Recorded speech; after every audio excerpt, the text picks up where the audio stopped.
So ayun, web design using Figma. Ah, Basic lang, so walang masyadong complication. So at least alam natin kung paano mag-start gumamit ng Figma. So yun. Yung isa kasi dyan tuturuan na tinatamad pa. So yun lang. Game start.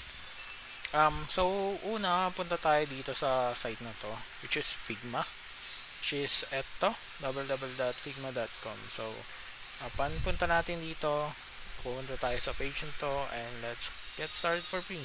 So login lang natin or whatever. So yun. Okay, so gamitin ko lang yung isang kung masyadong ginagamit. So yan. Mm, Ayun. So nandito na ako sa project ko, which is meron pala akong isa.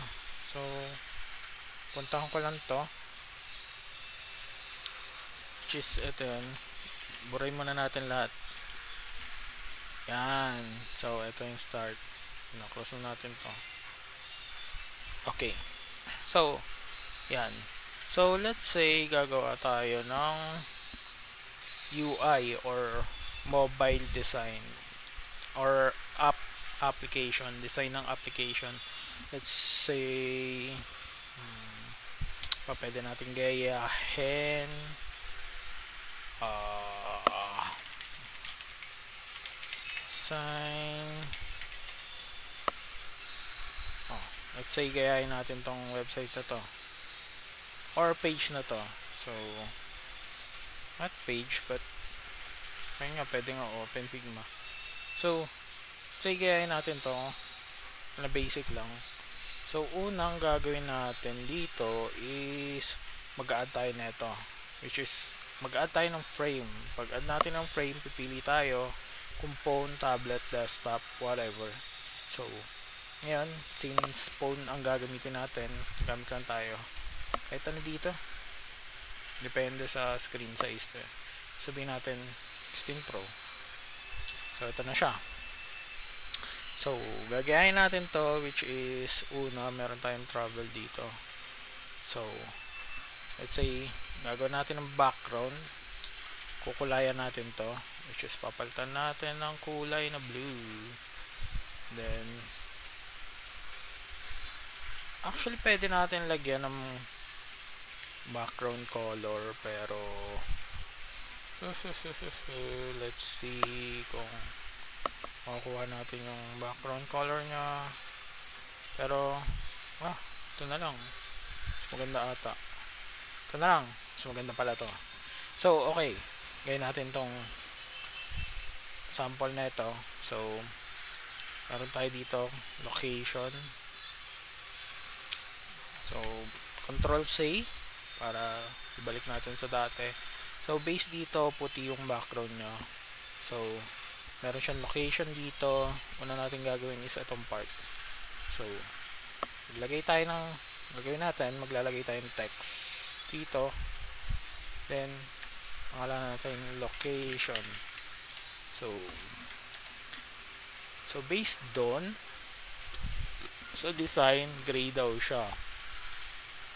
So gagawin natin, papalitan natin ng kulay, gagawin natin gray. Naman yung masyadong malabo, ganyan lang. So okay na yan. Okay, so ganon. Lagyan natin sa taas. Okay, and then meron tayo dito which is in location, and then meron tayo dito parang sa map. So ginagawa ko, pumupunta ako dito, material design, wait lang, para mas mabilis nyong makita. So sinesearch ko lang material icons, and then yung first, pwede rin dalawa, second. So ano natin to, location, ayun. So meron tayo dito, palitan natin yung kulay, gawin natin pula, ito, and then download lang natin. Pag download natin, makikita natin yung files, and then drag lang natin dito. So yun na, ganun lang, madali lang. So based on, ibang klase pa yung ano nyo. So siguro papalitan natin ano ba itsura ng pin drop nya, ganun lang. Pero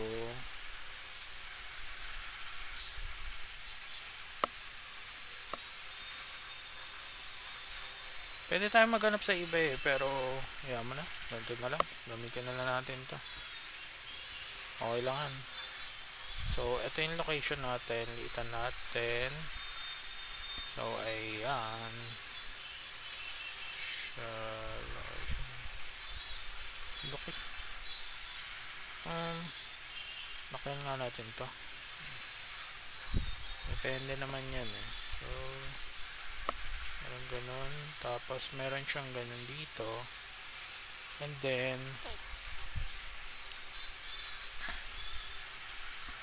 meron siyang text, meron tayong text dito, natin Manila, kunyari lang,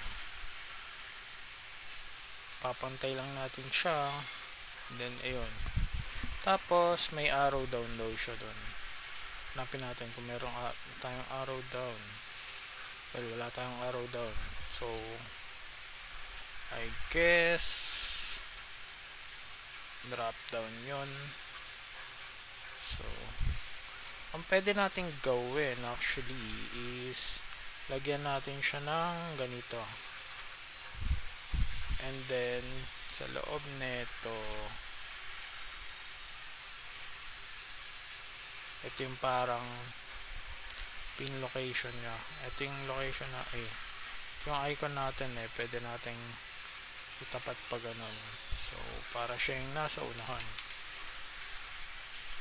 Tapos ito yung rectangle natin, pwede natin itong palitan na search bar para mas mabilis natin malaman. So ayan, sample ganyan, so ganyan, no? So ayun yung tapos magkakaroon tayo ng search doon, location kasi yun wait tayo sa Figma, gawin lang natin ng transparent siguro. Okay, so ayun na, transparent na siya.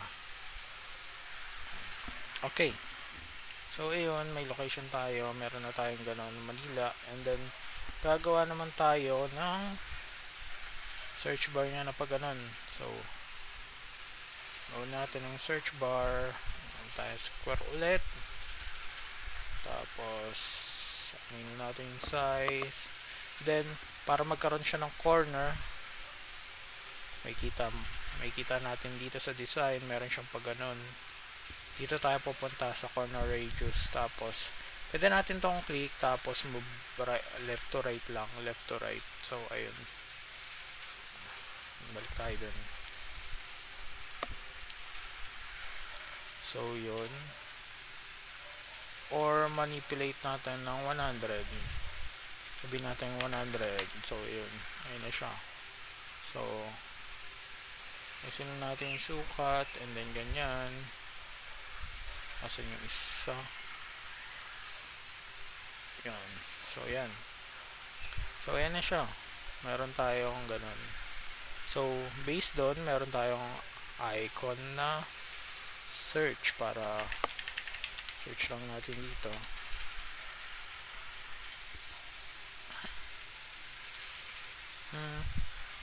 gray, download ulit, punta sa location nya, drag natin dito, tama ba yung kulay, okay naman, hindi naman masama, dito natin, tapos yun, and then ano ba nakalagay doon, search something, so lagay tayo dito, search, pangalan natin search na lang, okay na yun. So pantay lang natin, and then isave natin sa kulay. So kulay na ito is bang kulay na ito, 9999 pala, ngayon natin kulay syempre para maganda. Ayan, so yun na, yan, so unti-unti na natin nabubuo yung, meron siyang ganun, so ganun lang, lalagay lang tayo ng square dito, for something. And then, ang kasunod is yung popular pizza. So, maglagay tayo. Ito yung magiging parang banner natin. Pangalanan natin siyang banner. Tapos, lalagay tayong picture dyan. Tanggal na nga natin to. Picture and then ganun. Tapos, yun. Popular pizza and see all. So, lalagay lang natin. Popular pizza. So, yan. And then, ang meron doon, see all. Sabi niya dito, naka-ano daw siya. Extra. Ooh. So, hindi natin. Kaya natin yung font size niya. Ano lang. Okay na yan. So, yan. Then, ano pa ba? See all. So, see all. See all. Which is, silitan natin yung font size niya. And then, wait. Tinag ko lahat. Litan natin yung font size niya. Gawin natin red. Red daw siya. Red. Red. Tapos, mukhang, palitan natin. Mukhang hindi siya XML. Semi. Medium lang. Gawin natin medium. Tapos, I think kailangan natin liitan pa yung font size niya. Hindi masyado. 14. Ayun, basta kayo na bahala decide kung ano yung mas maganda sa kanya. So, gagawin natin, papantay natin dito. Yan. So, yan, nakapantay na. So, ayan na. And then, meron tayong tatlong button. Which is one. Gawin natin. Yan. Tatlo daw. 1, 2, copy paste lang. Copy paste 3. So yan. Meron tayong tatlong selection dyan. And then after nun, meron tayong mga box. So gagawa tayo ng box ulit, which is ito. Ganyan lang. So parang ganun. Okay na. And then, border radius. Anong nangyari? Ginawa ko. Okay, so, ayun na. Border radius. Natin ng konti. Para may konting distinction naman ng pagkakaiba sila. Ginawa kong 12 para pantay-pantay. So, eto na. Website natin. So let's say may add dito. Pag click natin, aha, meron pa pala siya dun. I think nakalimutan natin lagay yung, so meron siya dito ginawa. Ito yung parang navigation nya. Gawin natin black. And then itong black na to, meron tong corner radius na 100.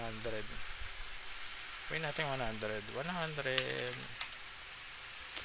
Ayan. Tapos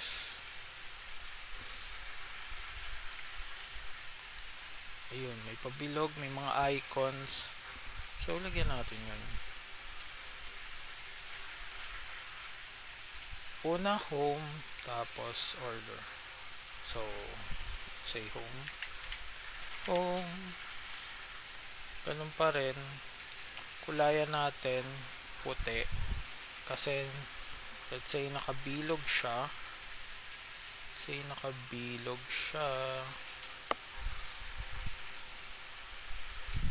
ayan, say bilog siya, tapos meron siyang home dun.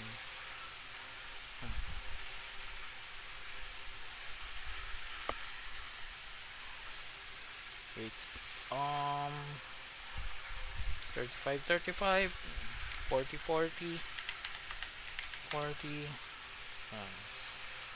na lang. Tapos etong home, ikukulay natin to red. dapat yung baliktad eh, pero okay na yun. Okay na muna yun. So gawin natin red. Download uli natin. Lagay uli natin dito, drag.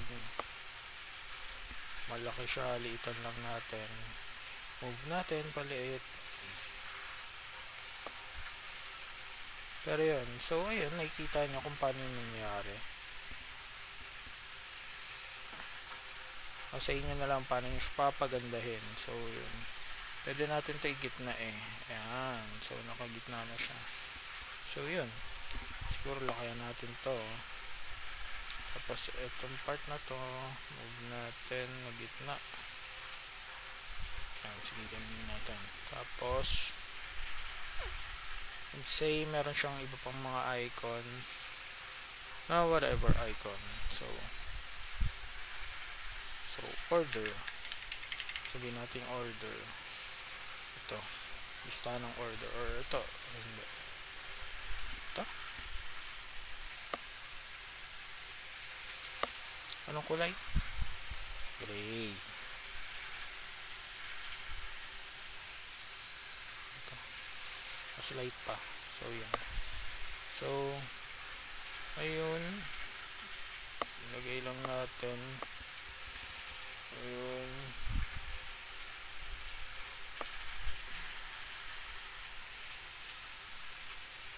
so ayun, nakikita nyo na kung paano siya. Yung size na ito 33 31 33. Okay, 33 to 1. So saan natin ang size? Malaki. 33 21. So ayun, depende na kayo mag ano.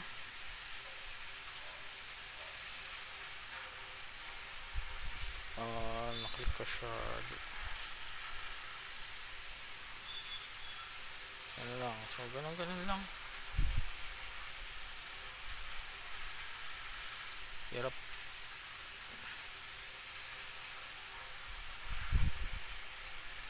So depende na lang paano yung mamanage yung mga ganito. Sabihin natin multiply na natin para mabilis. Yan, so yan o, let's say yan lang muna.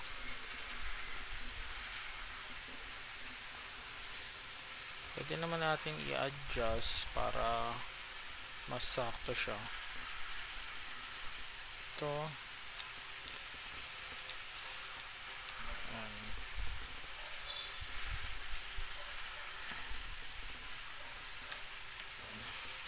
yung lima eh,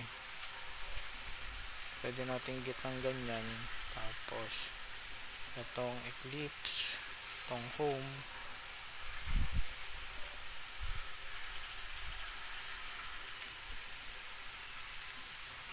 tapos itong home, move natin dito, pat na to. Okay, policy, click natin to, move natin to, move natin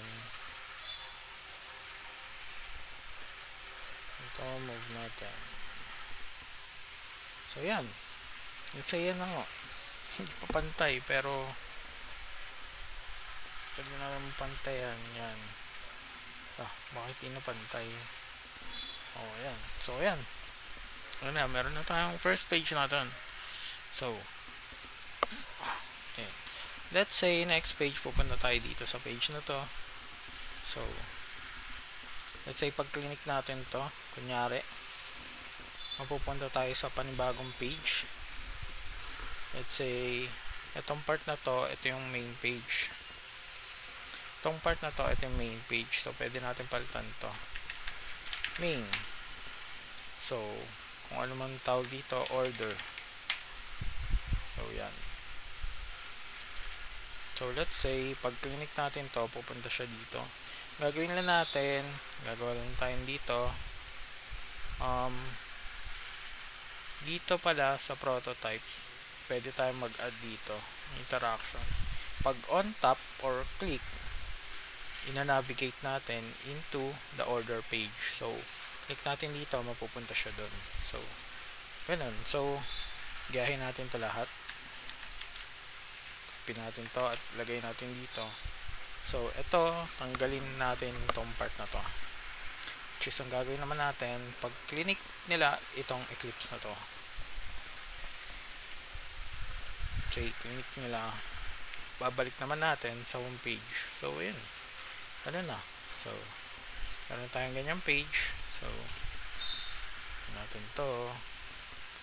Or, let's say, meron tayong back page dito.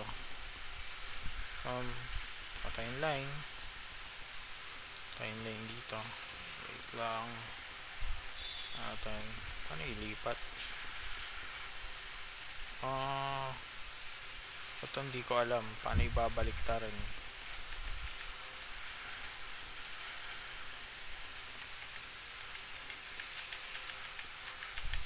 Pero, yan. Let's say,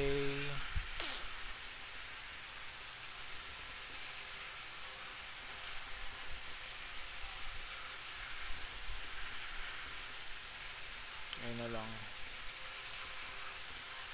Ito.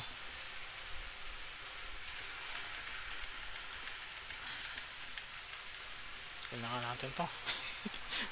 Sorry, nahirapan ako. So, let's say, gawa na lang tayo ng para madali. Gawa na lang tayo dito. Sabihin natin, meron tayong back. And then here, ilagay tayong text na lang siguro. Back. Tapos, ganun. Para madali na lang. And then, ito, palit tayo sa design. Lagyan natin ng opacity. Natin balik. Ganyan na lang. Ganyan na lang. So, itong part na to, gitna na lang natin. Ganyan. So, back. At least meron na tayong back page. And then, ito, lalagyan natin ng interaction. On top pa rin. Navigate to main order. So, yun. Yan. So, meron na tayong ganyang page.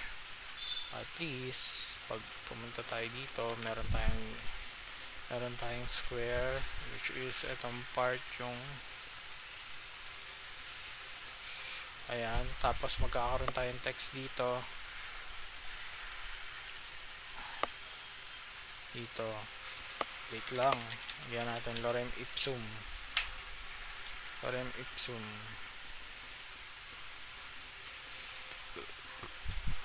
Ito na lang. Kung ano man yan. Kung ano man details yan.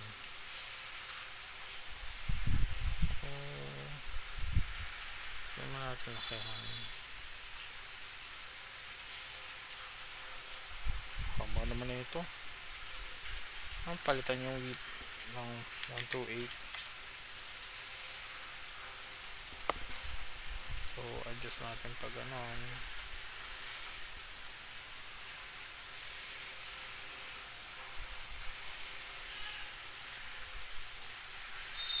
Ayan. So, bawasan na lang natin yung text.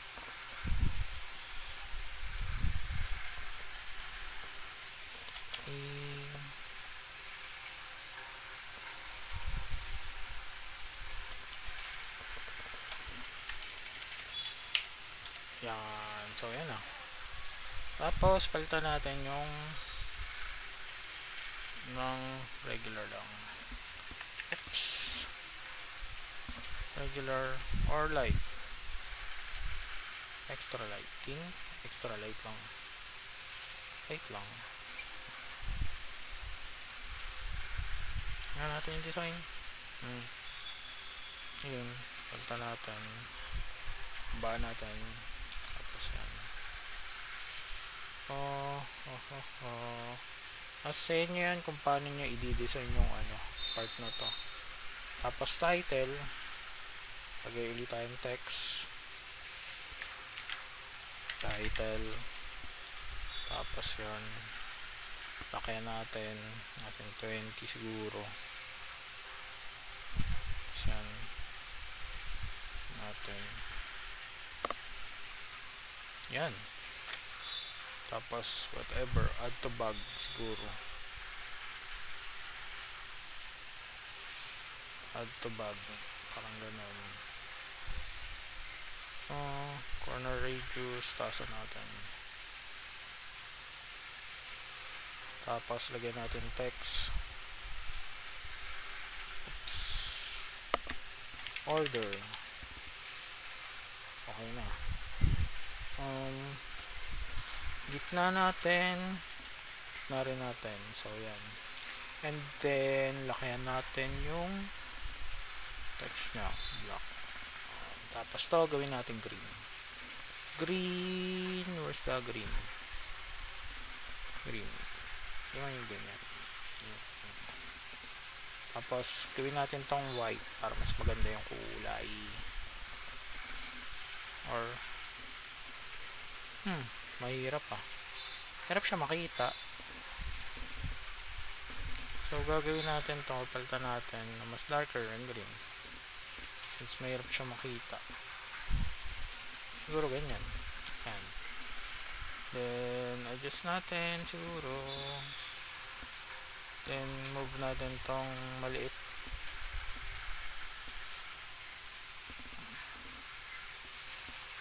Yan. Yun na. So meron na tayong ganyang page. So yun. So pag meron natin to, run natin. Ayan na. Meron tayong homepage dito. Pag click natin dito, pupunta tayo sa next page. Pag binak natin, babalik tayo.